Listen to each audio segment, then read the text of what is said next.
My name is Sarah, and this is the story of how I almost lost everything I loved most due to a moment of weakness. At 31, I thought I had everything under control.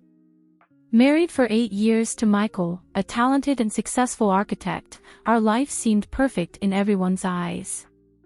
We had a beautiful house, promising careers, and plans to start a family soon. I considered myself happy and fulfilled, but I didn't know I was about to face the biggest storm of my life. It all started on a spring morning. Michael had decided to renovate the porch of our house, a project he had been planning for months. "It's going to be amazing, honey," he said enthusiastically as he showed me the drawings he had made. I smiled, infected by his excitement, without imagining that renovation would change our lives forever. On the day the construction crew arrived, I was working remotely from home. I heard the noise of trucks and male voices in the yard, but I remained focused on my laptop until the doorbell rang. When I opened the door, I found myself staring into a pair of intense green eyes that looked at me curiously. It was Jake, the leader of the construction crew. "Good morning, ma'am." "I'm Jake, we're here for the porch renovation," he said with a smile that lit up his young face. He was only 21, but his presence was striking. Tall, with broad shoulders and skin tanned from working outdoors, Jake exuded a vibrant energy that caught me off guard. "Oh, yes, of course," I stammered, feeling strangely awkward. "Please, you can start."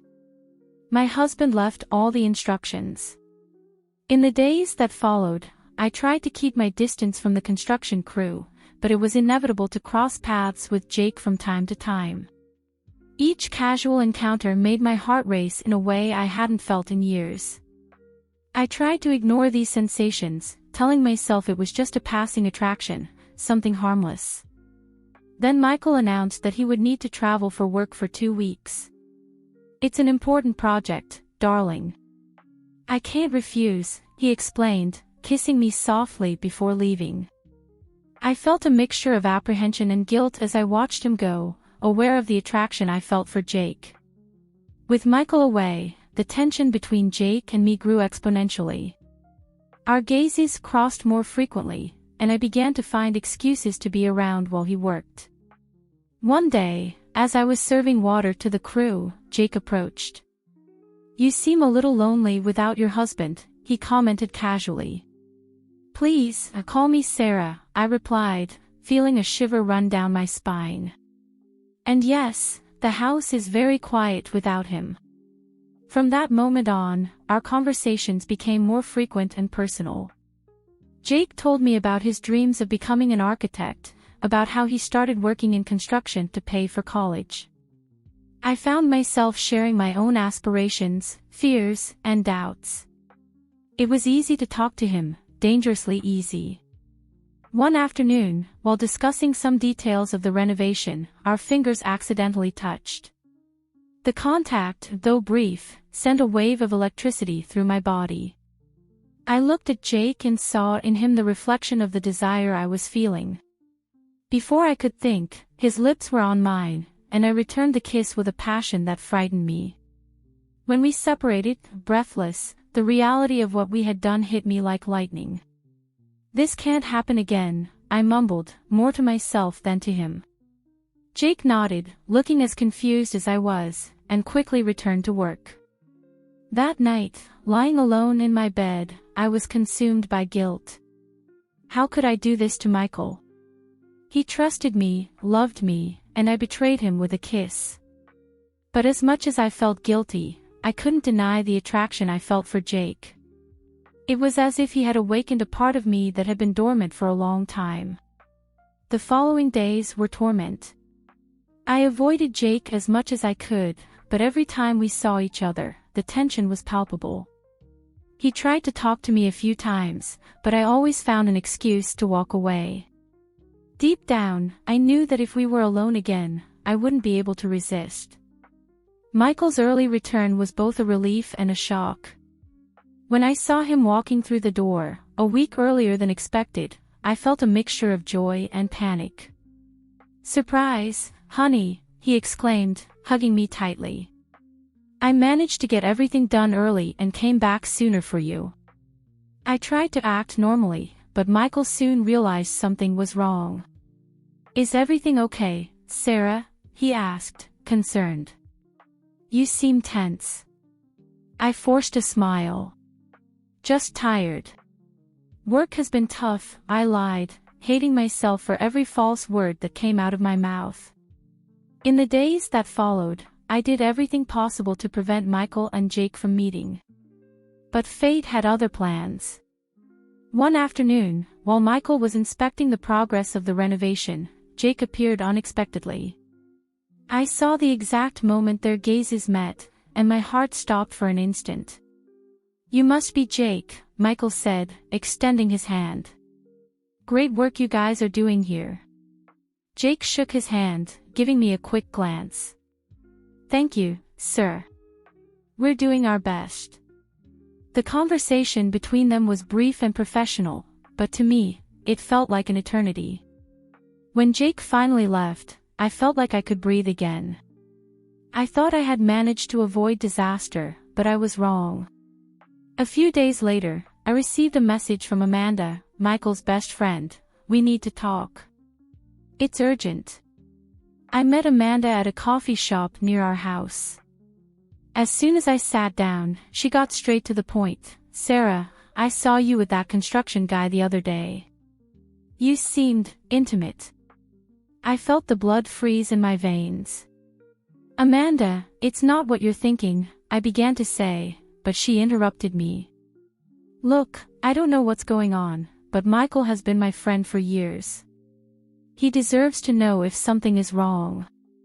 I begged her not to say anything, promised it was a misunderstanding, but I saw in her eyes that my words didn't convince her. I left the coffee shop feeling like my world was about to collapse. That night, when Michael came home, I immediately realized something was wrong. His face was serious, his eyes full of a pain I had never seen before. Sarah, he said, his voice trembling slightly, is there something you want to tell me? At that moment, I knew I couldn't lie anymore. The tears started to fall as I confessed everything, the attraction to Jake, the kiss, the guilt that had been consuming me. Michael listened in silence, his face a mask of disappointment and betrayal. When I finished, he slowly stood up.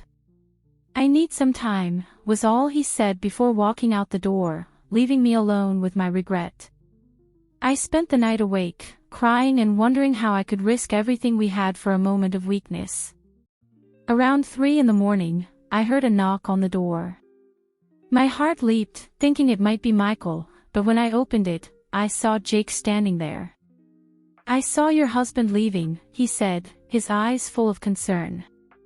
Is everything okay? For a moment, I was tempted to throw myself into his arms, to seek comfort in the passion we had shared. But looking at Jake, all I saw was the mistake that had almost destroyed my life. You need to leave, I said, my voice firm despite the tears. What happened between us was a mistake, Jake. A mistake that will never happen again. He looked hurt, confused. But Sarah, what we felt. No, I interrupted. What I feel for my husband is real. It's a lifetime of love and companionship. What happened with you was a momentary madness. Please, go away and don't come back. I closed the door, leaning against it and sliding to the floor, letting the tears flow freely.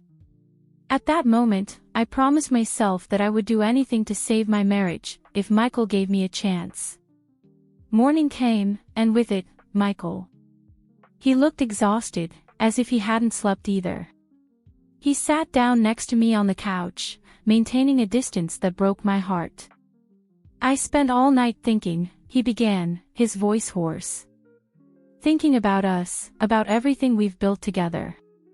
Sarah, I love you. But what you did, it hurt a lot. Michael, I'm so sorry, I sobbed. I know words aren't enough, but I love you more than anything. What happened was a terrible mistake, and I would do anything to take it back. He was silent for a long moment before speaking again. I want to try, Sarah. It won't be easy, but I think what we have is worth fighting for. I felt a wave of relief and gratitude wash over me. I'll do anything, Michael. Anything to regain your trust. We'll do couples therapy, he suggested. And I need you to be completely honest with me from now on. No more secrets, no more lies. I nodded, wiping away tears. I promise. Total honesty, always. In the days and weeks that followed, Michael and I worked hard to rebuild our relationship. Therapy helped us face not only what had happened, but also deeper issues we didn't even know existed. I learned to be more open about my feelings, not to hold on to dissatisfactions that could turn into resentments. Michael, in turn, made an effort to forgive. There were difficult moments, nights when the silence between us seemed deafening. But there were also moments of tenderness, when we saw glimpses of the love we had always shared. As for Jake, he respected my request and never came back. Michael hired another crew to finish the porch renovation, a painful but necessary process for our healing. Months passed, and gradually, we felt our connection strengthening again. It wasn't the same as before, it was different, deeper in a way. We had faced a storm together and survived. A year after the incident, Michael surprised me with a special dinner at home. After dessert, he took my hand across the table. "Sarah," he said softly, "this year has been the hardest of our lives. But it was also the year I really learned what it means to love someone. Not just in the good times, but in the bad ones too. The really bad ones." I felt tears forming in my eyes. "Michael, he continued, "I choose to love you, Sarah. Every day. And I want to renew that choice. What do you think about renewing our vows?" I couldn't hold back the tears as I hugged him, murmuring yes repeatedly. At that moment, I felt we were truly ready for the future we had planned so long ago. Today, as I write this story, I'm pregnant with our first child. The journey to get here wasn't easy, but each challenge made us stronger, individually and as a couple. I learned that true love isn't just about moments of happiness and passion. It's about choosing to stay, even when it would be easier to walk away. It's about forgiveness, growth, and the courage to face our own mistakes.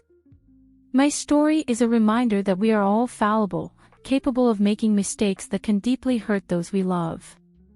But it's also a story of hope, showing that with honesty, commitment, and a lot of hard work, it's possible to overcome even the greatest adversities.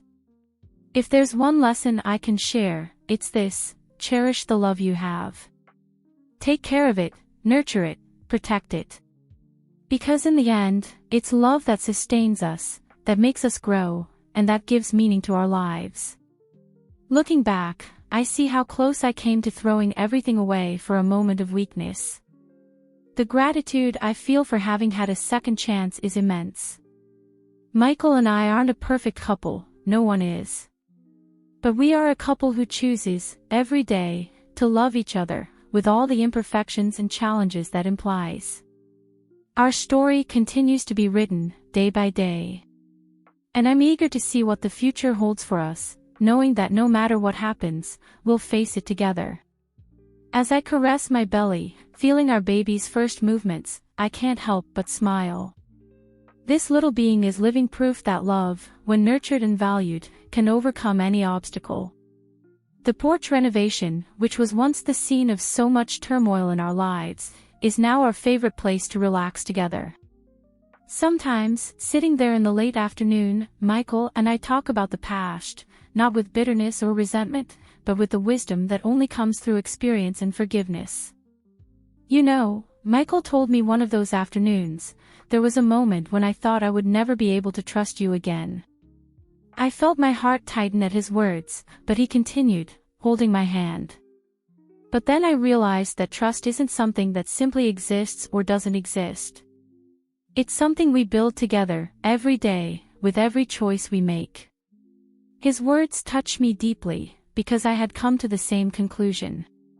Each day was an opportunity to reaffirm our commitment, to show through small actions that we were worthy of each other's trust. Our sex life, which initially suffered greatly from the betrayal, gradually recovered. At first, there was hesitation, an almost tangible fear between us. But with patience and open communication, we rediscovered the intimacy we had always shared. In fact, in a way, our connection became even deeper, because now we were completely vulnerable with each other, without secrets or barriers. The process of planning to have a child was another important milestone in our healing journey. Deciding to create a life together was the final proof that we had overcome the past and were ready to build our future. I vividly remember the day we found out we were pregnant. We took the test together, our hands trembling with anxiety as we waited for the result. When the 2 lines appeared, indicating positive, we hugged and cried with joy. At that moment, I felt that everything we had been through was worth it. As my belly grew, our expectation increased. We spent hours talking about what our baby would be like, what name we would give, how we would decorate the room. Michael became incredibly protective and attentive, always concerned about my well-being and the baby's. One night, as we were lying in bed, the baby started moving a lot. I took Michael's hand and placed it on my belly so he could feel it. His eyes filled with tears. "It's amazing," he whispered. "We created this together." At that moment, I felt a wave of love so intense it almost took my breath away. I looked at Michael and saw in him not just the man I loved, but the father our child would have. A man capable of forgiving, of loving unconditionally, of facing life storms with courage and determination. As we approached the due date, I began reflecting on the journey that brought us here. I thought of Jake and how something that once seemed so intense and irresistible revealed itself to be so fleeting compared to the lasting love Michael and I shared. Not that I no longer had moments of doubt or insecurity. Sometimes I caught myself wondering if Michael had truly forgiven me or if, deep down, he still harbored resentment. But then, he would do something, a kind gesture, a supportive word, that would wash away all my worries. Our family and friends were a great support throughout this process. In the beginning, when news of my infidelity leaked, because, unfortunately, secrets like that rarely stay secret for long, there were judgments and sideways glances. Some even suggested that Michael should leave me. But over time, as people saw our efforts to rebuild our relationship, those around us became our support network. My mother, in particular, was a tremendous source of comfort and wisdom. "Daughter," she told me once, "there's no such thing as a perfect relationship. What exists are imperfect people willing to work together for something bigger than themselves." Her words stayed with me, constantly reminding me that love isn't some magical state of perpetual happiness but a conscious choice we make every day. As I prepare to give birth, I feel a mix of emotions: excitement, fear, joy, anxiety. But above all, I feel gratitude. Gratitude for Michael, for his strength and love. Gratitude for the second chance we had. Gratitude for the life growing inside me, a symbol of our renewal and hope. I know the challenges aren't over. The arrival of a baby will bring new tensions and challenges to our relationship. There will be sleepless nights, disagreements on how to raise our child, moments of stress and extreme exhaustion. But now, I know we can face anything together. Looking back at that 31-year-old Isabella who thought she had everything under control, I want to tell her, life is unpredictable. Love is complicated. You will make mistakes, some of them painful. But how you handle those mistakes, how you grow from them, is what truly matters. My story isn't about perfection. It's about flaws, regret, forgiveness, and above all, love. A love that is tested, broken, and rebuilt, stronger than ever. As I write these final lines, I feel the baby moving inside me. It's a constant reminder of the future Michael and I are building together. A future based on honesty, trust, and a love that survived the worst of storms. To anyone going through something similar, whether you're the one who made the mistake or the one who was hurt, I want to say, there is hope. The road isn't easy, and it requires a lot of work, but if the love is real and both are willing to fight for it, it's possible to overcome even the toughest crises. Today, at 33, about to become a mother, I look at my husband with a deeper, more mature love than I ever imagined possible. It's not the fairy tale love I dreamed of when I was younger. It's better. It's real, with all its imperfections and challenges. It's a love that has been tested and proven stronger than any temptation or obstacle. And so, as we prepare for this new chapter in our lives, I feel at peace. I don't know what the future holds, but I know that whatever happens, Michael and I will face it together. Because we've learned the hard way that true love isn't about never making mistakes, but about how we choose to rise after them. This is my story. A story of love, mistake, forgiveness, and redemption. And it continues, every day, with every choice we make to love each other, not despite our flaws, but with them. As the sun sets, casting a golden glow over our newly renovated porch, I feel a familiar twinge. The baby is coming. I look at Michael, see the love and concern in his eyes, and smile. We're ready for this new adventure. Together.